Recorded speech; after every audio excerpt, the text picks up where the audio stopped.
ఉన్న బంగారాన్ని విడిపించి ఆ రోజు ఆన్లైన్ రేటుకే మేము కొంటాం. Sharma gold company. పల్నాడు జిల్లా గురజాల మండలం పులిపాడు గ్రామంలో విషాదం చోటు చేసుకుంది. బస్సు డ్రైవర్ నిర్లక్ష్యంతో 2 ప్రాణాలు నీటిలో కలిసిపోయాయి. చనిపోయిన వారిలో 5వ తరగతి విద్యార్థి ఉండటం కన్నీరు పెట్టిస్తోంది. ఓ స్కూల్ బస్ పులిపాడు గ్రామం నుండి స్కూల్ విద్యార్థులతో దాచేపల్లికి వెళ్తుంది. ఆ సమయంలో స్కూల్ బస్ రేడియేటర్లో మంటలు చెలరేగాయి. దీంతో విద్యార్థి సుభాష్ ను పిలిచి నీళ్లు తేవాలంటూ పక్కనే ఉన్న కుంట దగ్గరికి పంపించాడు. అయితే ఆ విద్యార్థి డబ్బా తీసుకుని పొలంలో ఉన్న కుంట దగ్గరికి వెళ్లాడు.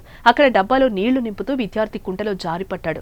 ఈత రాకపోవడంతో కేకలు వేస్తూ నీళ్లలో మునిగిపోయాడు. దీంతో అతన్ని కాపాడటానికి బస్సు క్లీనర్ అక్కడికి వెళ్లాడు. అతనికి కూడా ఈత రాకపోవడంతో కుంటలోని నీటిలో మునిగిపోయాడు. చూస్తుండగానే నిమిషాల వ్యవధిలో 2 కుంటలోని నీటిలో మునిగి చనిపోయారు. దీంతో తీవ్ర విషాద ఛాయలు అలుముకున్నాయి. విద్యార్థి తల్లిదండ్రులు కన్నీరు మున్నీరవుతున్నారు. స్కూల్కు వెళ్లిన అబ్బాయి ఇలా అర్ధాంతరంగా చనిపోవడాన్ని వారు తట్టుకోలేకపోతున్నారు. అటు క్లీనర్ కుటుంబంలో కూడా విషాద ఛాయలు అలుముకున్నాయి. డ్రైవర్ నిర్లక్ష్యం కారణంగానే 2 ప్రాణాలు పోయాయని స్థానికులు ఆగ్రహం వ్యక్తం చేస్తున్నారు. నీటి కోసం బాలుని పంపడం ఏంటని బంధువులు మండిపడుతున్నారు. ఈ ఘటనపై కేసు నమోదు చేసుకుని దర్యాప్తు చేపడతామని పోలీసులు అంటున్నారు.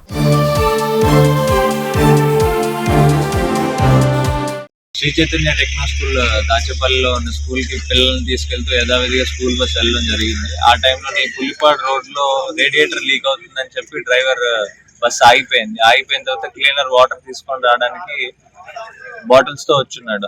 ఆయనతో పాటు ఒక 2 చిన్నపిల్లల్ని తోడుగా తీసుకొని వచ్చున్నాడు వాటర్ కోసం.